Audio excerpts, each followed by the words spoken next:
नमस्कार विद्यार्थियों। हिंदी साहित्य की इस कक्षा में हम आदिकाल के प्रमुख ग्रंथ बिसलदेव रास के अंतर्गत संकलित कुछ पदों की व्याख्या कर रहे थे। उसी कड़ी में आज हम आगे के अन्य 4 पदों की व्याख्या करेंगे। सबसे पहले हम लेते हैं निगुणा का तू कुरली कुरली में आय थारो कहियो कि नीवी थ्याय दयाहड़ी कहियो प्रिय आवेस्यो बोलियो बोल थारई नहीं साच मत कुड़लई तू वायसा वैरी खोटी काय दयई वाच आखती हुई किम गिणसी नहीं जे कुक्यो तुम्हारिस तमाच। प्रस्तुत पद ब्रजनारायण पुरोहित द्वारा संपादित बिसलदेव रास के अंतर्गत संकलित है। इसके रचयिता आदिकाल के प्रमुख नरपति नाहला कवि हैं। इस पद में राजमती के विरह का वर्णन कवि ने किया है। कवि ने इस ग्रंथ में लोक में प्रचलित मान्यताओं, मुहावरों, भाषा के रूपों, रूढ़ियों का एक बिल्कुल अधिकार से प्रयोग किया है। लोक में जैसे कि मान्यता प्रचलित है कि सुबह घर पर आकर यदि कौवा बोलता है तो ऐसा माना जाता है कि कोई मेहमान आएगा। कौवा आकर बोलता है, परंतु राजमती का जो पति है वह नहीं आता। राजमती देखती है कि उसकी मुंडेर पर कौवा बोल रहा है और आज अवश्य ही घर में मेहमान आएगा। और मेहमान कौन? उसका स्वामी आएगा। लेकिन कौवे के बोलने के बावजूद भी उसका पति नहीं आता। और इस प्रसंग में वह कौवे से जो कुछ कहती है प्रस्तुत पद में, उसी का वर्णन कवि ने किया है। वीरणी रानी राजमती है, वह कहती है निगुणा काग तू कुड़ली में आए। कौवे तू आकर के रोज बोलता है, रोज यहाँ पर आकर तू कांव कांव की रट लगाता है। थारो कहियो की नींव थाय, तुम्हारे कहने का क्या विश्वास किया जाए। तुम्हारे कहने का कोई थार नहीं है, कोई विश्वास नहीं है, कोई आधार नहीं है। तुम्हारे बोलने से कोई मेहमान आएगा, लेकिन कोई भी मेहमान नहीं आया। तू कहना चाहता है कि मेरा प्रिय आएगा, परंतु तेरा कहना कभी सिद्ध नहीं हुआ, सच नहीं हुआ। दहाड़ी कहियो प्रिय आवस्यो बोलियो बोल थारे नहीं साच। तू जो बोल रहा है वह तू आकर स्वयं बोल रहा है, लेकिन तू जो बोल रहा है वह कभी सच नहीं हो रहा। इतने दिनों से आकर रोज तू इस मुंडेर पे बोल रहा है, लेकिन मेरा स्वामी अभी तक भी नहीं आया। मैं तो प्रिय के आने के लिए दिन गिनते गिनते ही निकाल दिए, परंतु अभी तक मेरा प्रिय, मेरा पति नहीं लौटा। इसलिए इस प्रकार से तेरे बोलने का क्या महत्व। अब फिर तू आकर बोलेगा तो मैं तुझे जे कुक्यो तुम्हारे समाज, अब फिर अगर तू आकर बोलेगा तो मैं तुम्हें दंड दूंगी, मैं तुम्हें तमाचे से मारूंगी। तू इस प्रकार से मत कुड़ले तू वायसा, तू आके वेरी खोटी काय दे वास, तू आके इस प्रकार से मेरी मुंडेर पर मत बोल। ऐसा अगर तुझे अपने कथन का झूठ करना है तो तू आके मत बोल। और मैं तो दिन गिन गिन के आखती हो गई हूं। अब पूर्ण रूप से मैं इस प्रकार से प्रियतम का आने का इंतजार करते करते दुखी हो चुकी हूं। अब आकर तुमने इस प्रकार की कूक लगाई, आवाज लगाई मेरी मुंडेर पर, मैं तो तुम्हें दंडित करूंगी, तुम्हें तमाचे से पीटूंगी। जब इंसान के पास, मनुष्य के पास कोई और सहारा नहीं रहता तो वह प्रकृति के पास कुछ संकेतों को ढूंढता है और उन संकेतों से अपने मन को थोड़ा धैर्य देने का प्रयास करता है। तो इस प्रकार से कौवे का बोलना और उसके माध्यम से मेहमान के आने की आशा रखना भी एक उसी प्रकार से मन को समझाने का एक स्थान है, एक ठोर है। और राजमती भी उस सहारे का प्रयोग करती है, परंतु जब बार बार कौवे के बोलने के पश्चात भी उसका प्रियतम नहीं आता तो वह बहुत अधिक दुखी हो जाती है। उसी दुख का वर्णन इस कवि ने यहाँ पर किया है। जायसी का जो पद्मावत है उसमें भी विरणी जो नागमती है वह कौवे और भौवे के द्वारा अपने प्रवासी पति रतन सेन को संदेश भिजवाती है। तो वहां भी एक प्रकार से जो विरणी है वह प्रकृति का सहारा ले रही है। पंक्तियों में यदि हम देखें तो बहुत सुंदर हमें माधुर्य गुण प्रतीत होता है, जहां विरणी की व्यथा को अभिव्यंजित करते हुए कवि ने माधुर्य शब्दों का प्रयोग किया है। आगे का पद हम देखते हैं। कही नई घोरी थारा प्रिय अहिनान, थोड़ा थोड़ा मानु दे सहीनान। किणी अणुहारी सारिखऊ, लहुड़ा देवर कई अणुहारी। ए गोरडी प्रिय सामलऊ, इस अहिणान प्रिय अवधारी। प्रस्तुत पद पूर्ववर्त प्रसंग के अनुसार ही ब्रजनारायण पुरोहित द्वारा संपादित कवि नरपति नाला द्वारा लिखित बिसल देवराज से उद्धृत किया गया है। रानी राजमती अब बहुत अधिक व्यथित होकर एक पंडित को अपने पति का पता लगाने के लिए भेज रही है, और वह पंडित है, वह बिसल देव का कुछ सहीनान यानी कुछ पहचान के जो चिन्ह हैं, प्रिय अहिनान प्रिय का जो परिचय है वह प्राप्त करने की बात करता है, और यहाँ इसी के बारे में वर्णन है।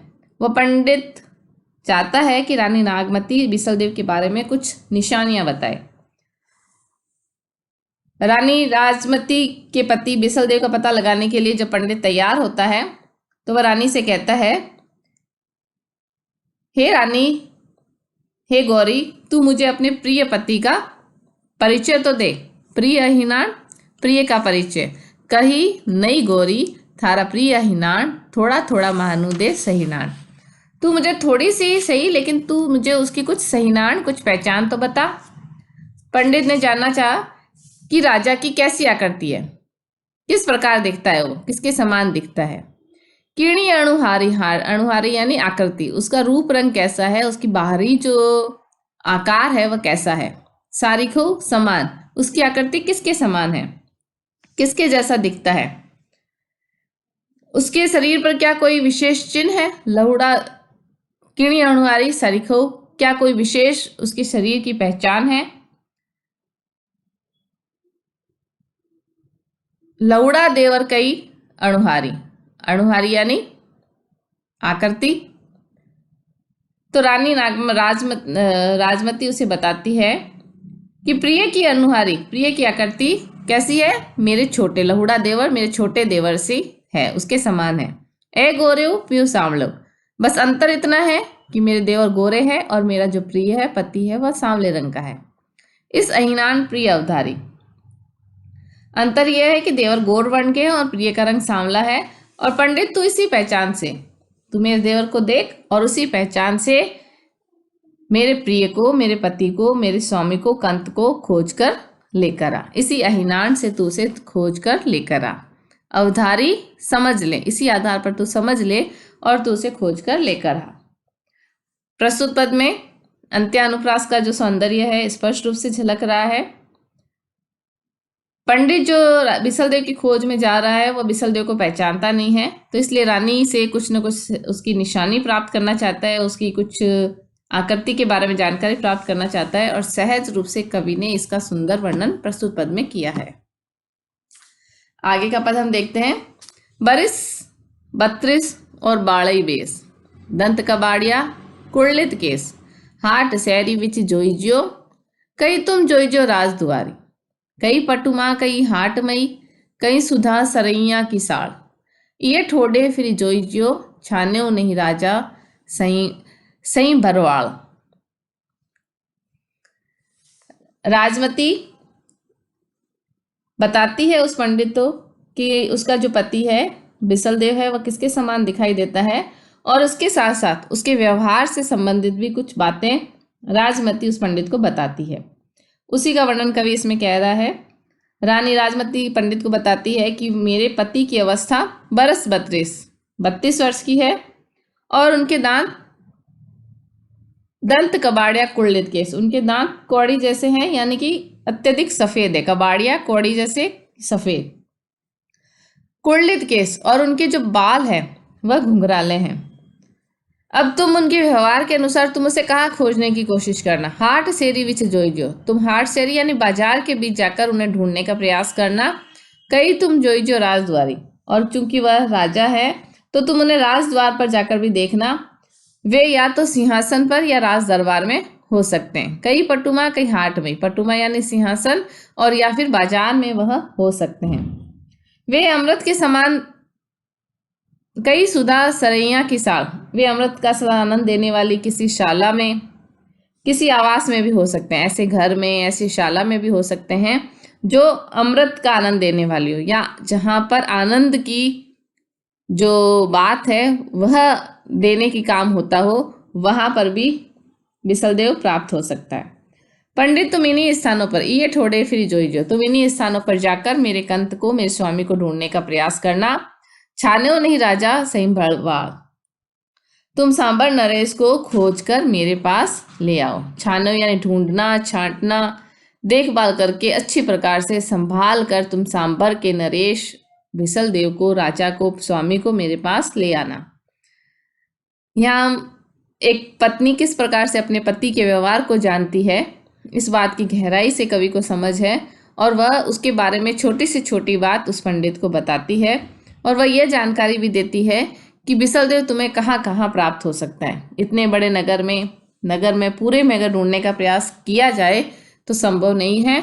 वह कुछ स्थान भी चिन्हित करती है कि या तो आरामदायक स्थान, आनंददायक स्थान पर बिसलदेव हो सकता है, कि राजद्वार या बाजार आदि में वह तुम्हें मिल सकता है। और इस प्रकार अच्छी प्रकार से छांट कर, ढूंढ कर, संभाल कर तुम सांबर के नरेश को यहाँ पर ले आना। प्रस्तुत पद में एक प्रकार की हमें चित्रात्मकता दर्शित होती है। जो रानी राजमती पंडित के समक्ष बात कह रही है, उससे पता चलता है, एक चित्र सा सामने, आंखों के सामने उपस्थित हो जाता है कि बिसलदेव कहाँ कहाँ उपस्थित हो सकता है। पंडियो मोहियो देखी बाजार, हस्ती साटई लीजेऊ तो खान, दरवाजे हो दूसरे मल भिड़ई भिड़ पाए काम जोड़, कि हाँ सुसुनाह समीरयु, कि हाँ सुम सुमारिय बाण को दंड, कि हाँ सुसमारिय बाण को दंड।